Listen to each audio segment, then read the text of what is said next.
Haben unsere Stammeltern diese übernatürlichen Gaben alle Zeit bewahrt? Nein, durch die Sünde, welche sie begingen, haben sie alle übernatürlichen Gaben für sich und ihre Nachkommen verloren und damit sich und das ganze Menschengeschlecht ins größte Elend gestürzt. Damit ihr diese Frage recht versteht, muss ich euch vorher etwas erklären. Denke, Herr, es gebe jemand deinem Vater ein Stück Geld, dass er dafür etwas essen, trinken könnte, so hätte derselbe dies Geld deinem Vater nur für seine Person gegeben. Nur der Vater hätte davon einen Nutzen, niemand anders. Wenn nun aber ein mächtiger Fürst deinem Vater ein Bauerngut schenkte und sagte, das gehört dir, solange du mir gehorsam bleibst, und wenn du stirbst, sollen es deine Kinder erben, so hätte der Fürst dieses Gut dem Vater nicht bloß für seine Person gegeben, sondern auch für seine Nachkommen, die nach ihm kommen, von ihm herkommen, Kinder, Enkel etc. So hat nun Gott auch die übernatürlichen Gaben unseren Stammeltern, von denen wir alle abstammen, herkommen. Du stammst vom Vater, der vom Großvater und so weiter, bis auf Adam, von dem alle Menschen herkommen, gegeben.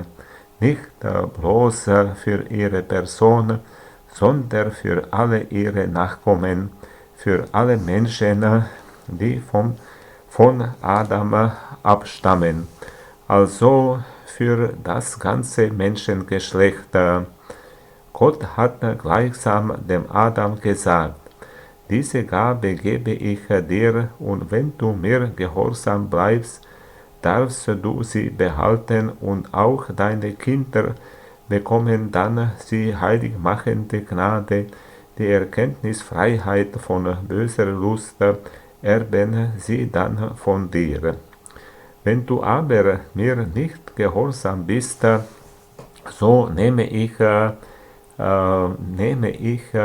sie dir wieder, du verlierst sie für dich und deine Nachkommen, das heißt, du hast sie dann nicht mehr, und auch deine Kinder bekommen sie dann nicht, können sie nicht von dir erben.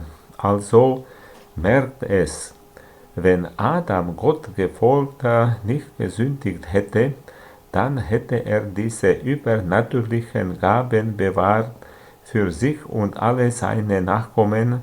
Alle Menschen wären dann zur Welt gekommen mit der heiligmachenden Gnade, hätten eine große Erkenntnis gehabt, wären nie von böser Lust versucht worden, hätten keine Schmerzen leiden müssen und wären ohne zu sterben mit Leib und Seele in den Himmel gekommen. Haben nun Adam und Eva diese Gaben bewahrt? Nein, sie haben eine Sünde begangen, das Gebot Gottes übertreten, Gott nicht gefolgt, und dadurch haben sie alle übernatürlichen Gaben, heiligmachende Gnade, die natürlichen Gaben konnten sie nicht verlieren, sonst wären sie ja keine rechten Menschen mehr gewesen, verloren. Gott hatte sie ihnen wiedergenommen.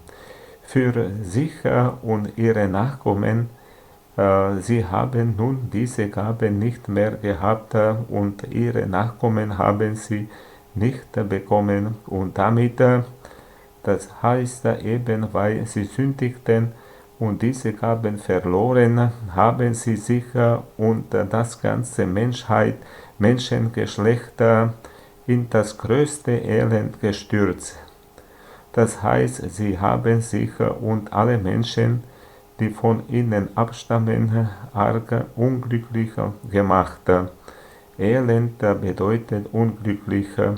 Vergleiche, der ist im größten Elend oder ein Trunkenbold, der seine ganze Familie ins Elend bringt. Erinnert euch an das Beispiel, das ich euch vorhin sagte. Wenn ein Fürst einen armen Mann ein großes Bauerngut für sich und seine Kinder schenkt und der Mann folgt dann dem Fürsten nicht, so dass der Fürst ihm das Gut wieder nimmt. Hat jetzt der Mann das Gut bloß für sich verloren? Er hat sich nun arm, unglücklich gemacht, aber sich allein? Nein, auch seine Kinder sind nun arm, unglücklich. Ihr habt eben gehört, durch die Sünde, die Adam und die Eva begingen, haben sie sich und ihre Nachkommen ins größte Elend gestürzt. Diese zwei Stücke müssen wir noch genauer erklären.